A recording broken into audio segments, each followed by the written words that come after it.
నర్సాపూర్ పట్టణంలో ఇంత పెద్ద ఎత్తున శ్రీకృష్ణ జన్మాష్టమి యొక్క కార్యక్రమాలు, అది కూడా చిన్న పిల్లలతోనే నిర్వహించడం, మరి మున్సిపల్ చైర్మన్ అశోక్ గౌడ్ గారి ఆధ్వర్యంలో ఈ యొక్క కార్యక్రమం నిర్వహించినందుకు చాలా గర్వపడుతూ, మరి నర్సాపూర్ పట్టణ ప్రజలకు అందరికీ కూడా శ్రీకృష్ణ జన్మాష్టమి శుభాకాంక్షలు తెలియజేసుకుంటూ, ఈ యొక్క కార్యక్రమానికి ముఖ్య అతిథిగా విచ్చేసినటువంటి అశోక్ గౌడ్ గారికి, మరియు అలాగే సురేష్ గారికి, రామచందర్ గారికి, భిక్షపతి అన్న గారికి, రమేష్ గౌడ్ గారికి, యాదగిరి గారికి, గురుస్వామి వీరప్ప గారికి, బాలరెడ్డి గారికి, మరియు రుక్కమ్మ గారికి, ఈ యొక్క వేదికను అలంకరించిన పెద్దలందరికీ కూడా పేరు పేరున నమస్కరిస్తూ, మరి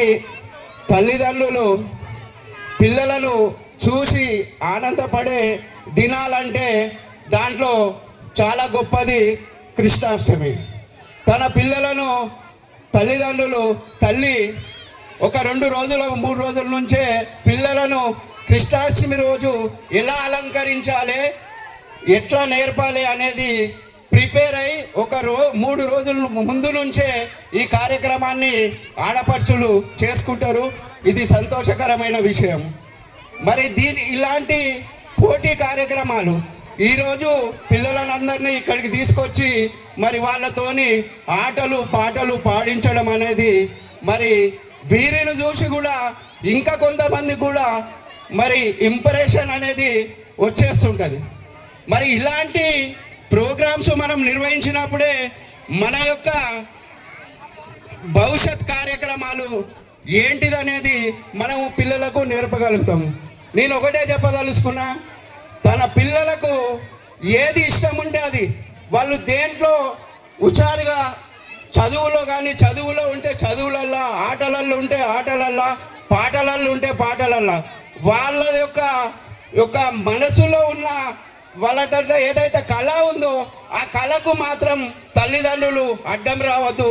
దానికి వాళ్ళు తల్లిదండ్రులు ప్రోత్సహించి మరి వారిని ముందుకు తీసుకుపోయినట్టయితే వారు భవిష్యత్తులో గొప్ప వాళ్ళు అవుతారని నాకు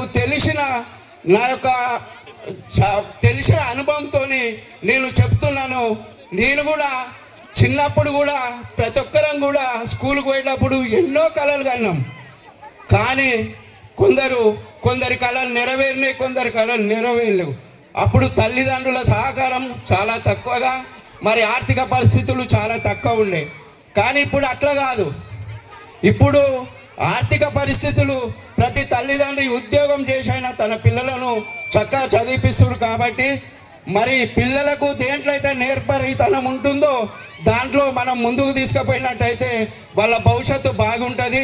మరి ఇలాంటి కార్యక్రమాలు నిర్వహిస్తున్న మున్సిపల్ పురపాలక సంఘం సభ్యులకు, నాయకులకు అందరికీ కూడా పేరు పేరున కృతజ్ఞతలు తెలియజేసుకుంటూ, ఇలాంటి కార్యక్రమాలు మరి నర్సాపూర్లో మునుముందు ఇంకా పెద్ద ఎత్తున అశోక్ గౌడ్ గారు నిర్వహించాలని కోరుకుంటూ ముగిస్తున్నాను.